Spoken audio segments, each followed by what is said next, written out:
वज़ीर-ए-आज़म साहब की गुफ्तगू हम सुनते हैं, बड़ी ज़बरदस्त गुफ्तगू, उनकी इंटेंशन से भी लगता है कि वो मामलात को सही करना चाहते हैं। लेकिन जब हम इदारों की परफॉर्मेंस को देखते हैं, जब हम महंगाई को देखते हैं, अनएम्प्लॉयमेंट को देखते हैं, लॉ एंड ऑर्डर सिचुएशन को देखते हैं, किसी तरफ भी नज़र दौड़ाते हैं, तो ऐसा लगता है कि शायद हुकूमत की जो टीम है उसमें वो कैपेबिलिटी नहीं है।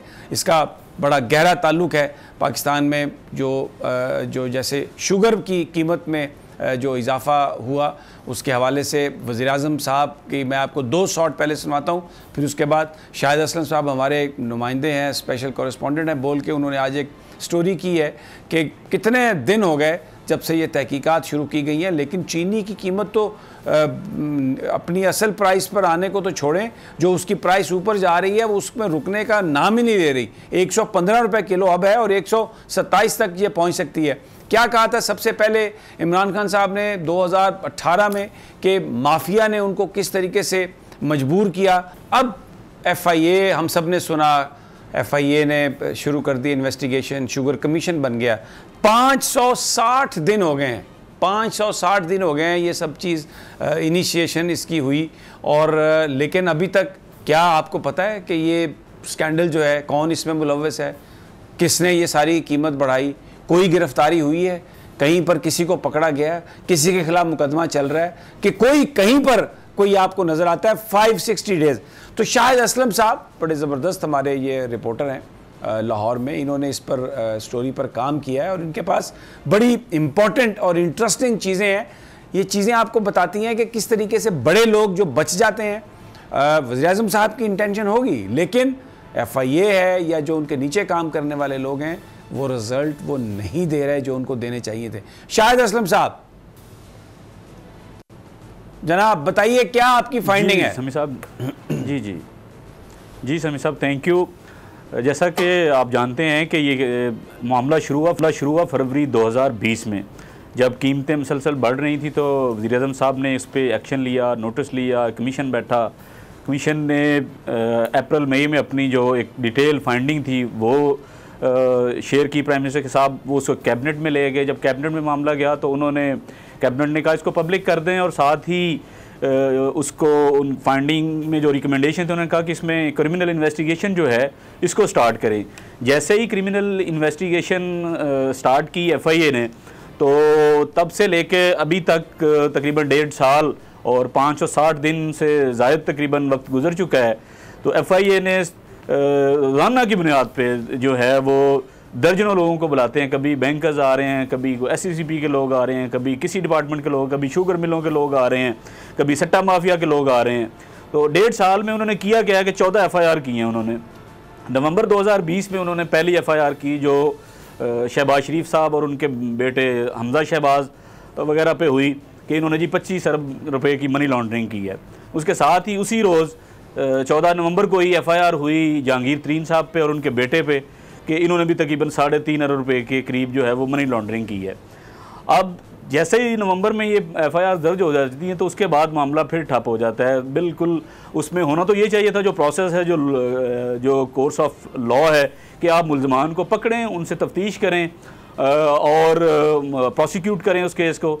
लेकिन FIA ने अप्रैल 2021 तक बिल्कुल भी इनको ना शहबाज शरीफ साहब को और ना ही जो थे जहांगीर तरीन साहब को गिरफ़्तार करने की कोशिश की।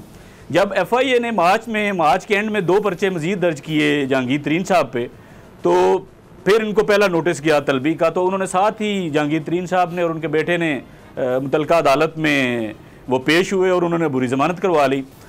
अब तब से लेके जो अब तक है FIA इसमें कोई गिरफ्तारी नहीं कर सकी। मार्च में ही शमी साहब मैं आपको बताऊं कि मार्च में इन्होंने 10 मज़ीद पर्चे किए, वो शुगर माफिया के साथ जो लोग अटैच थे, सट्टा माफिया इन्होंने कहा उसको, जो गैम्बलर वगैरह भी हम उनको कह सकते हैं, कि उन पे इन्होंने 10 पर्चे भी किए। लेकिन अब बिलीव करें कि वो तकरीबन 35 से 40 लोग हैं।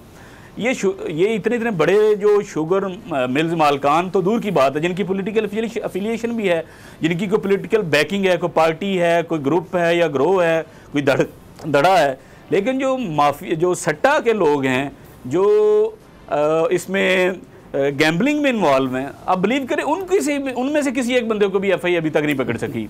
इनसे तो वही पावरफुल ऐसे लग रहा है कि जैसे वही इनसे पावरफुल है।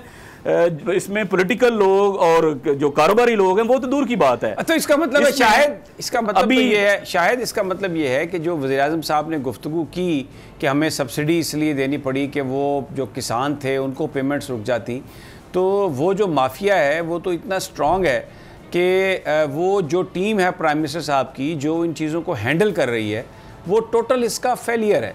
वो ना किसी को गिरफ्तार कर सकते हैं, ना किसी को प्रोसिक्यूट कर सकते हैं। या तो जी इसमें समी साहब दो चीज़ें ही हो सकती हैं, या तो फिर इस टीम का फेलियर है, या गवर्नमेंट का यानी फेलियर है, टीम का फेलियर है, या फिर ये मुबैना तौर पर मिले हुए हैं उनके साथ। इसमें तीसरी बात तो कोई नहीं हो सकती। ज़्यादा देखें, ज़्यादा एक चीज़ हो सकती है, या मिले हुए हैं या फिर मिले हुए, यानी वो जो टीम है वो मिली हुई है और वो इन लोगों के साथ जिस तरीके से मामलात को हैंडल कर रहे हैं उससे ये कभी भी ना चीनी की कीमत को कम करा सकते हैं, ना कभी किसी चोर को पकड़ सकते हैं।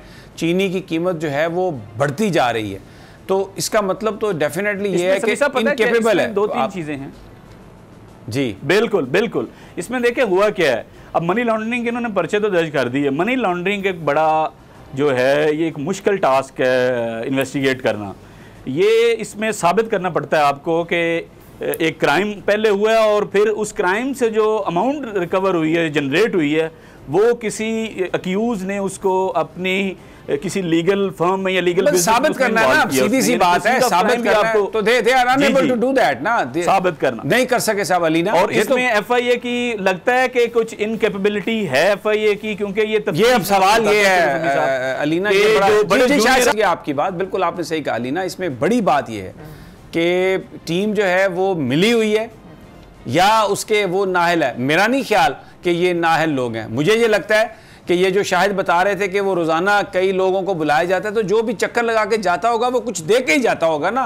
एक कान खुल गई है आप, क्योंकि शुगर की कीमत तो बढ़ती जा रही है। मैं ये प्राइस देख रहा हूँ कि जो प्राइसेस हैं जिस पे 40 रुपए किलो उनकी कीमत है, कॉस्ट है उनकी, 50 रुपए किलो उनकी कॉस्ट है, लेकिन कभी भी ये 80, 90, 100 से कम पे बिकी नहीं। तो ये तो दो हाथ से लूट रहे हैं। व्हाट डू यू से? समी साहब, जो आपने बात की ना इन इदारों के बारे में, ये बिल्कुल नाअहल नहीं है, ये सिर्फ इशारे के मुंतज़िर होते हैं। देखिए, अगर देना होता तो शहबाज शरीफ साहब से ज़्यादा कौन दे सकता है, हमजा से ज़्यादा कौन दे सकता है। जब केसेस किए गए तो शहबाज शरीफ साहब पे किए गए, हमजा पे किए गए, जरदारी की जितनी भी बिलें हैं उनके ऊपर केसेस किए गए, फिर और भी बहुत से लोग जो शामिल हैं उनके भी केसेस हैं। बात यह है कि सिर्फ एक मखसूस लोगों को छोड़कर आपने बाकी सारों पर तो केसेस कर लिए, तब आपके ये इदारे जो हैं आपको कैपेबल भी लगते हैं, कार्रवाई करते हुए भी लगते हैं, हर चीज़ है। बात सिर्फ है इशारे की। अब जहाँ जिसके खिलाफ इशारा आएगा उसके खिलाफ जो है वो एफआईए भी मुतहरिक हो जाएगी, नैब भी मुतहरिक हो जाएगी, इन्हें मनी लॉन्ड्रिंग के पता चलेगा। बड़ी बात कही आपने, वही बात बिल्कुल ठीक है। आपने जो बात कही, अपोजिशन यही इल्जाम लगाती है कि ये, मैं एक चीज ऐड करना चाहता हूं समी साहब इसमें कि देखें, इसमें जो वफाकी वजीर हैं खुसरो बख्तियार, हाँ, और इसी तरह जो पंजाब के स्पीकर हैं चौधरी परवेज लाई, उनके साहबजादे वो भी वफाकी वजीर बन चुके हैं, चौधरी मोनस लाई। सब्सक्राइब करें और बेल दबाएं ताकि कोई खबर रह न जाए।